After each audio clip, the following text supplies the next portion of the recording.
Buccaneer Bounty is one of those events that looks straightforward on the surface, but the longer you play it across multiple cycles, the more you realize there is an entire layer of decision-making sitting underneath that most guides never actually get to. Which chests to open, which ones to skip entirely, the exact key math that makes your rewards predictable instead of random, and how all three of the event systems connect into one unified strategy. That is what today is covering, all of it, in full depth. Welcome back to Titan Strategy, and this is the Advanced Buccaneer Bounty Breakdown. Before we go deep, let us make sure the foundation is locked in. Buccaneer Bounty comes back roughly every 4 to 6 weeks and runs for 7 full days each time. The event is not one system. It is 3 interconnected systems that all feed into each other, and if you do not understand how they connect, you will always be making suboptimal decisions somewhere along the line. The first is Harbor Drill. This is your daily task board, and it is the engine of the whole event. Everything you do here generates Corsair Keys, which is your primary event currency and the fuel for everything else. The second is the Buccaneer Bounty chessboard itself. This is where you spend those Corsair Keys to open chests and collect Pearls of Enigma. The third is the Emporium of Enigma, the event shop where your Pearls of Enigma get converted into actual, tangible rewards for your account. The reason most players underperform in this event is not that they do not understand any one of these systems in isolation. It is that they do not see how decisions in one system ripple into the others. So let us fix that, starting from the beginning. Harbor Drill is where your entire event economy begins. Most of the daily tasks here are low effort and will basically complete themselves through normal gameplay. Log in, do your usual routine, and a good chunk of them will be done before you even think about it. But 2 specific tasks deserve real attention because they are both high value and easy to mishandle. The first is using Epic Recruitment twice. If you have been following a gold key saving strategy between events, this is a perfect checkpoint to dip into that reserve. 2 gold key uses per day is a small, controlled spend that knocks out this task cleanly while also generating bonus Corsair Keys on top of the task reward. It is an efficient, disciplined way to handle it. The second is using 1,000 minutes of speed-ups. This is the most demanding task on the board, and a lot of players either skip it or treat it as optional. It is not optional. Not if you care about maximizing your key income. 1,000 minutes converts to roughly 16 hours and 40 minutes of speed-up usage, so yes, it takes intentional effort. But here is the trick. Stack it on top of something you are already going to do. If you have troop training queued up, apply speed-ups there. If you have a research project running, push it with speed-ups. You are combining 2 productive actions into one, and the Corsair Key reward on top makes that double dip genuinely excellent value. For players running farm accounts, there is also a more advanced version of this, allowing troops to take intentional hits so that healing speed-ups generate usage toward this task. That is entirely optional and situational, but it exists as a tool if you want to squeeze every possible key out of the daily reset. The baseline rule here is simple. Every single Harbor Drill task, every single day, no exceptions. This is not an area where you want to be inconsistent. If you are planning to invest any real money into this event, I want you to hear this clearly because it is probably the highest leverage piece of advice in this entire video.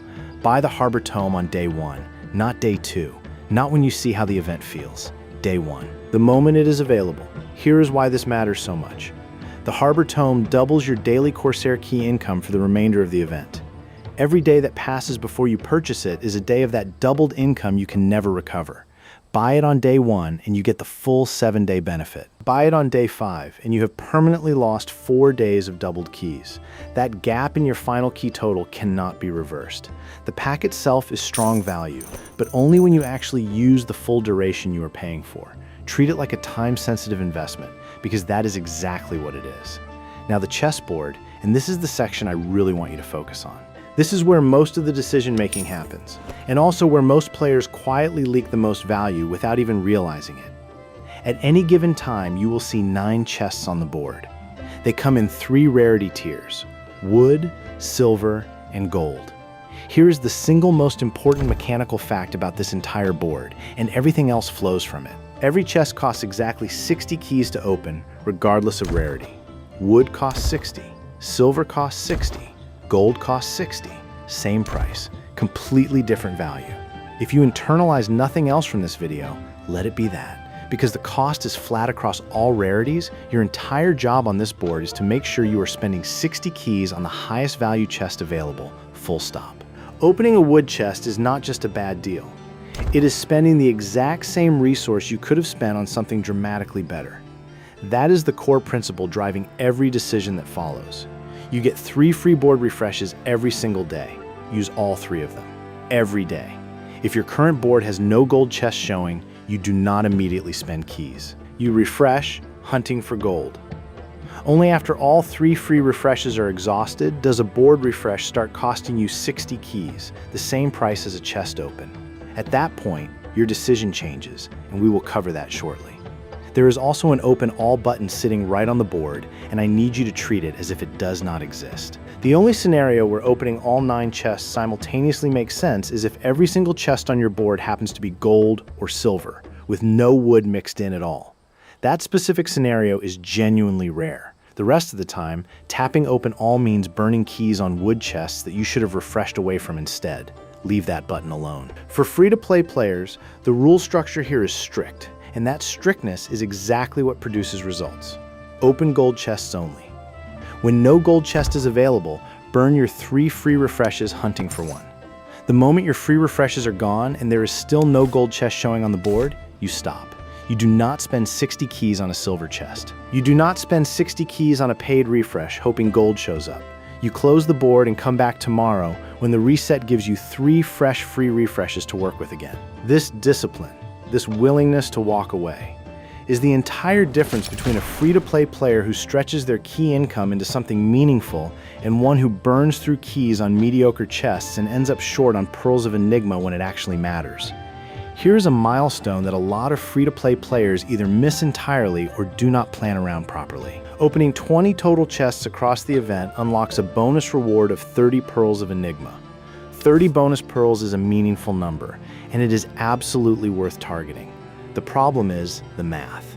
A consistent free-to-play player following the gold chest-only approach can realistically open somewhere around 18 chests across the full 7 days based on natural key income alone. That puts you 2 chests short of 20. You can see the milestone, but you cannot quite reach it within a single cycle. Here's the solution, and it is straightforward. Corsair Keys carry over between events. Pearls of Enigma do not, but keys absolutely do. So at the end of this event, instead of spending all the way down to 0 keys, you deliberately hold back 120 keys. That is the cost of exactly 2 additional chest opens. You bring those 120 keys into your next Buccaneer Bounty cycle, open your 2 bonus chests right away, and the 20 chest milestone is guaranteed rather than a near miss. This kind of cross-cycle planning is what separates reactive players from genuinely strategic ones. You are not just optimizing this event. You are setting up a stronger run next time before this one even ends. For players who are spending on this event, the framework shifts a bit. Open every gold chest on your board daily. That stays consistent regardless of player type. Beyond that, you have a few viable paths depending on your goals and patience level. On the final day of the event, once your free refreshes are gone, you can begin paying the 60 key refresh cost specifically to keep hunting additional gold chests. At that point, you have already completed the bulk of the event, and the key spend is manageable if you have been efficient throughout. Alternatively, you can supplement your gold chest openings with a measured number of silver chests each day to keep your total volume up. Or, the most patient route of all, you open your gold chests, bank everything left over, and carry those keys forward into the next cycle. As already mentioned, keys never expire between events, so there is 0 waste in holding them. Before we move into the shop breakdown, let me give you a quick look at where this account stands right now. We are currently sitting at just under 4,500 Corsair Keys banked. That is built up across multiple cycles of deliberate, consistent key saving. Exactly the cross-cycle strategy we have been walking through. This is a genuinely comfortable position heading into the event. We also have 155 Pearls of Enigma from current play, and I have already picked up 5 forge hammers from the shop at 5 pearls each, so 25 pearls are already spent. The rest of this breakdown covers exactly how the remaining pearls should get allocated. The shop is where your entire week of effort converts into actual account progress, so let us walk through it with a clear priority order. The absolute top priority is the widget chest for your current generation. This is the most important purchase in the shop by a significant margin. Our account is currently on Generation 2, So this appears as the Generation 2 Custom Hero widget chest, priced at 10 pearls each. It lets you select widget gear specifically for Zoe, Hilda, or Marlin. Widget shards are one of the rarest and most difficult resources to obtain in this game outside of very specific event windows. There is no reliable alternative source you can count on between cycles, and falling behind on widget progression creates a long-term disadvantage that compounds over time. Whatever generation your account is on when you are watching this, the same logic applies. The widget chest is always your first target, every single cycle, before anything else in the shop. Second priority is permanent stat items, if your pearl income stretches that far. The Great Golden Glutton and Hex Marauder March skins each carry price tags in the 280 to 420 pearl range and grant a permanent 5% solo hunting March speed boost on purchase. The Treasure Dock City skin, the most expensive single item in the shop at 1,500 pearls, provides a permanent 2% squad attack boost. These are genuinely strong long-term investments if your budget can realistically reach them. But for most free-to-play and lighter spending accounts within a single cycle, they sit more in the stretch goal category than the realistic priority column. Third priority is True Gold, 2 pearls per unit, up to 100 units available. This is one of the cleanest pearl-to-value conversions in the entire shop. True Gold is a constant requirement for town center progression past level 30, and this is a straightforward, cost-effective way to build those reserves. Fourth priority is Enhancement XP parts, also 2 pearls each with a limit of 50. Enhancement XP is consistently useful for pushing mythic gear levels forward, and at 2 pearls each the cost is very easy to justify. Do not overlook these. Fifth priority is General Mythic Hero shards at 10 pearls each, capped at 10 total. These are solid and flexible value, but the quantity cap is low enough that they will not dramatically move your account in either direction. True Gold and Enhancement XP give you more total volume for a similar pearl investment, which is why those rank above. Forge hammers sit at 5 pearls each. Picking up 5 early was a reasonable move, and I stand by it. That said, if pearl budget is tight, these should not be a high priority. Bear Hunt provides a steady, natural source of forge hammers over time, which means they are not nearly as scarce as widget shards. Grab a handful if you are comfortable, but do not pull pearls away from the widget chest or True Gold to get them. Rounding out the shop, you will also find pet food, speed ups, taming marks, and resource bundles. These are perfectly fine filler purchases once your priority items are fully covered, but none of them should come before the items listed above under any circumstances. I want to state the most critical shop rule as plainly as possible because it is the rule that shapes everything else. Corsair Keys carry over between events. Pearls of Enigma expire. Read that again. Keys roll forward into your next cycle automatically and are never wasted. Pearls disappear the moment the event fully closes. Any pearls left unspent at that point get automatically converted into a basic 10,000 resource supply chest, which is a significant downgrade compared to what those same pearls could have purchased inside the shop. Do not let that happen. Spend every pearl before the event ends. The one buffer available to you is that the Emporium of Enigma stays open for 1 additional day after the main event closes. That extra day gives you a small window to catch anything you missed. Use it if you need it, but do not treat it as part of your plan. Make burning your pearls down to 0 a priority before that window even becomes relevant. One more thing worth covering, because it consistently gets overlooked in the focus on the chessboard. Back on the Harbor Drill page, there is a full points-based pass system running alongside all of your daily tasks. Both free-to-play and spending players can realistically complete this entire pass across the 7 days just by doing their daily missions with consistency. Finishing the pass delivers bonus gems and speed-ups, and any points earned beyond the completion threshold continue generating additional rewards on top of that.